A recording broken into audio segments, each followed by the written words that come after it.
ito na po yung ating balbacoa, mga langka. Oh, yan. Perfect na perfect sa panahon ngayon, no? Yan, di ba ang sarap? Yan po tayo mga langga. Kain na kain po tayo.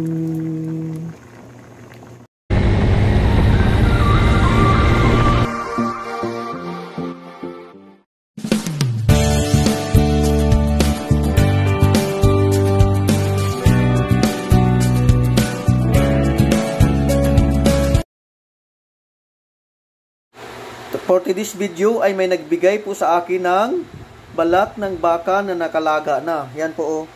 Hiniwa-hiwa ko po ito ng bite size. Yan, ganyan pong size po. Perfect po to sa pulutan at pwede rin natin sa pangulam. Ito po ay bigay lang po sa akin at ipapaluto po niya to. Ano ang magandang luto nito? Kilawin or balbacoa? Comments po kayo mga langga.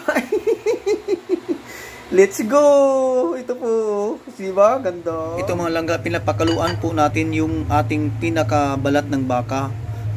Kukunin natin yung gusto natin talagang lambot ng baka. Papakaluan natin ng mga at least 3 to 4 hours mga langga hanggat sa lumambot siya.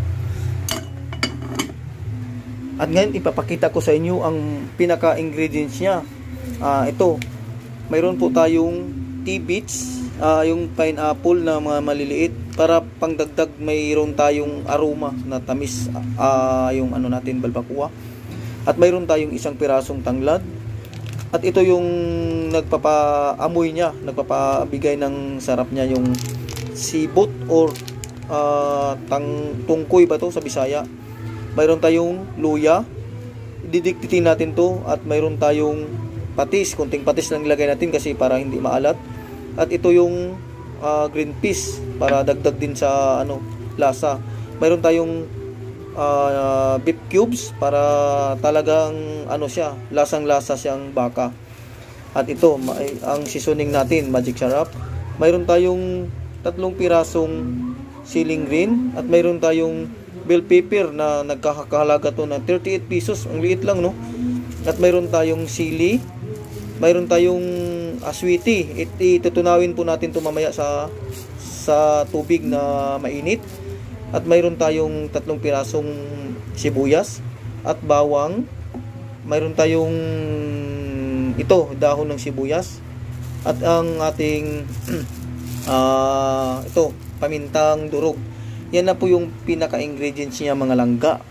Titingnan po natin mamaya, isa-isahin ko paglagay yung para makikita talaga nyo kung paano ko ginawa yung ating balbacoa. Let's go mga langga!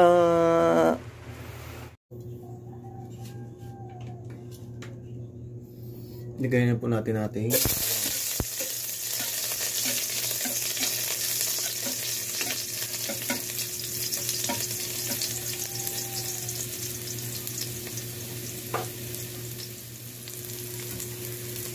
ito po yung malangga, nilagay ko na yung ating luya, sibuyas, saka yung ating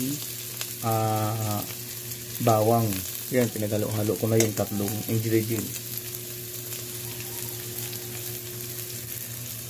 Ilagay na po natin itong ating red pepper.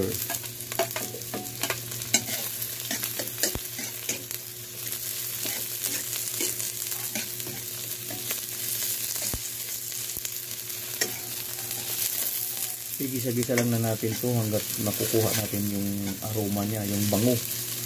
Malangga.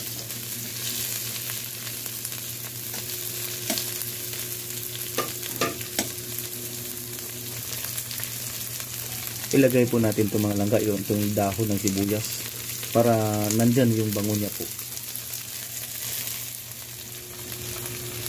Ito na kukuha na natin ang tamang timpla ng niya. So medyo okay na yung niya, yung mga ingredients. Sa pagkakataong ito, ilagay na natin ang ating balat ng baka na pinalambot ko na mga langka.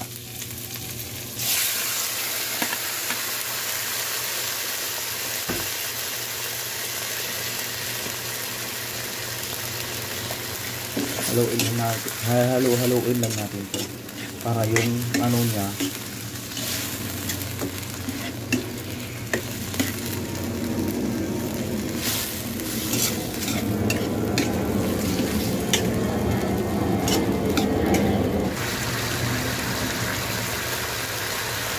Ngayon naman mga langga, ibalik natin yung sabaw na pinakuluan sa kanya para nandoon pa rin yung lapot niya.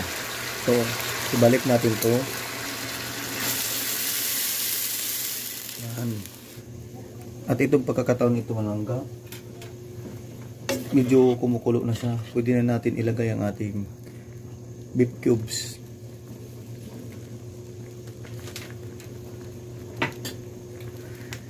At ito yung tungkoy na nagpapabango sa kanya mga langga. Tungkoy or sibot. Ilagay na natin.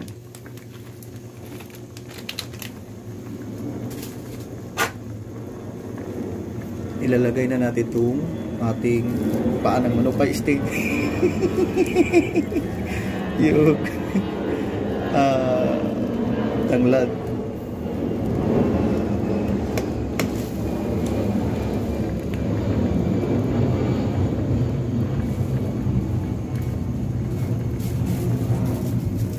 At ito na atong pamintang durog.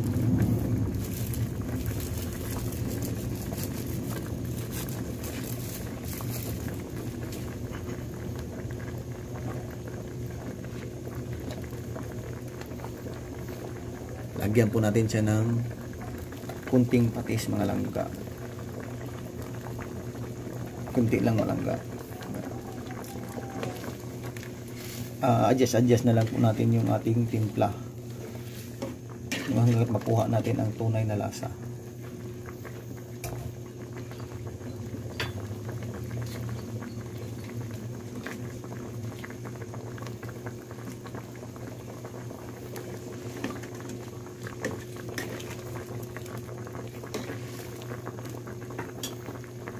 Ilagay na rin natin ito nating siling haba para may kunting sipa. Ayan.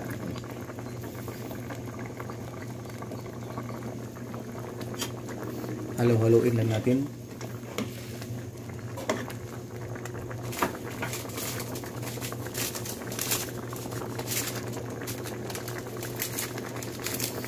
At itong ating seasoning.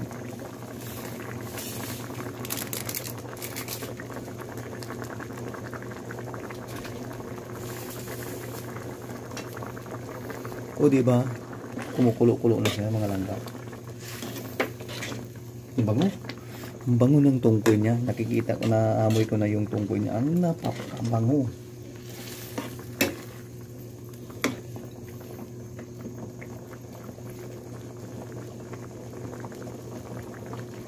At siyempre, dito ko na tinunaw yung aswiti. Ito na po yung nagpapakulay sa ating balba po mga langga. Ilagay natin to para ito yung papukulay sa kanya para maganda siya tingnan.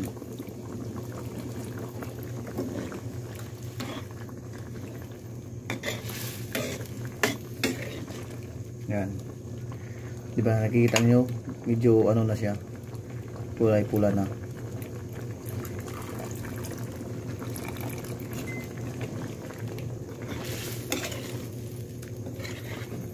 Take note lang po mga langga, huwag na masyadong damihan kasi pumapait yung ating sabaw.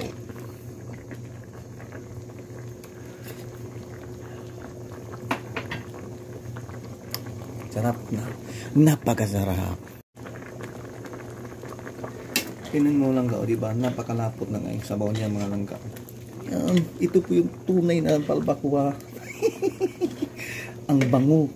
Napakabango, napakasarap.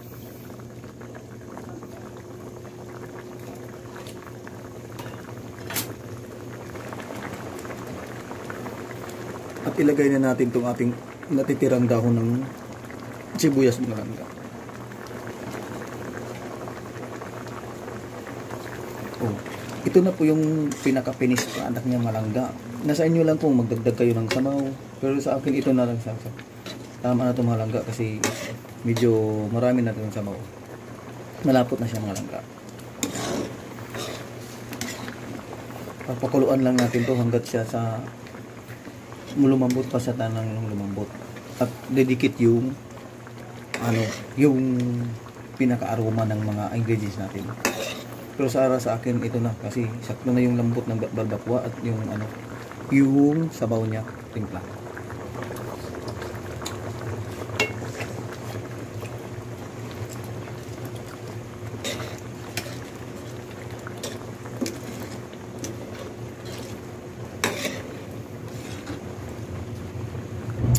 Lagyan po natin siya ng kunting asukal pala mga langga para medyo dagdag rin siya ng aroma at medyo maglalaban yung ano niya, tamis.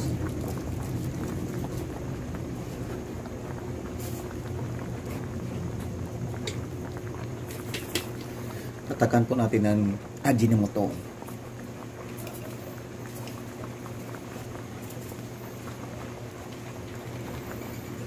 Wala na laman yata.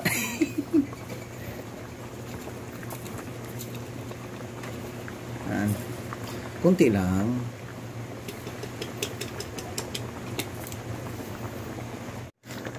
At ilagay na po natin itong ating tidbits mga langga. Ito yung nagbibigay talaga ng amoy at yung sarap niya. Yan. Ito. Lalagay na natin mga langga.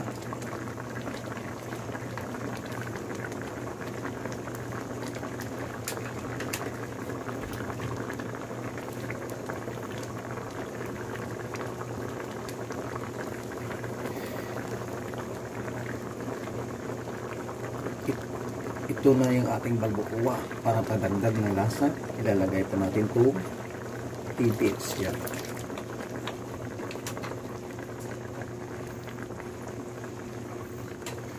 At haluin natin mga langga. Ito nakikita nyo naman, napaka-perfect talaga mga langga.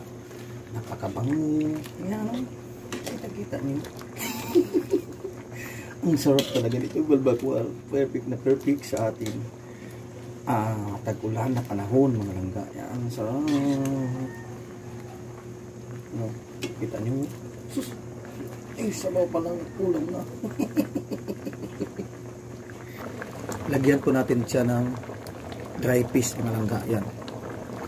Ito para dagdag din to sa aroma.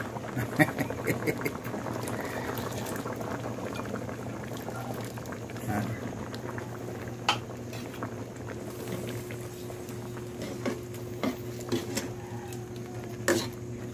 Mga langga.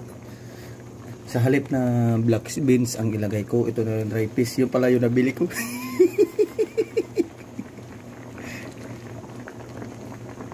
Yan o, sige lapot daw. Wow, napakasarap. Ito na po yung ating balbacoa mga langga. Oh, yan, perfect na perfect sa panahon ngayon, no? Yan, di ba ang sarap? Yan po tayo mga langga. Kain na kain po tayo. Kita mo, napakasarap ng sabaw ng ating balbacoa. Kita nyo naman mga langga. Yan, daming ingredients nang nilagay ko dyan. Yan mga langga. Thank you for watching.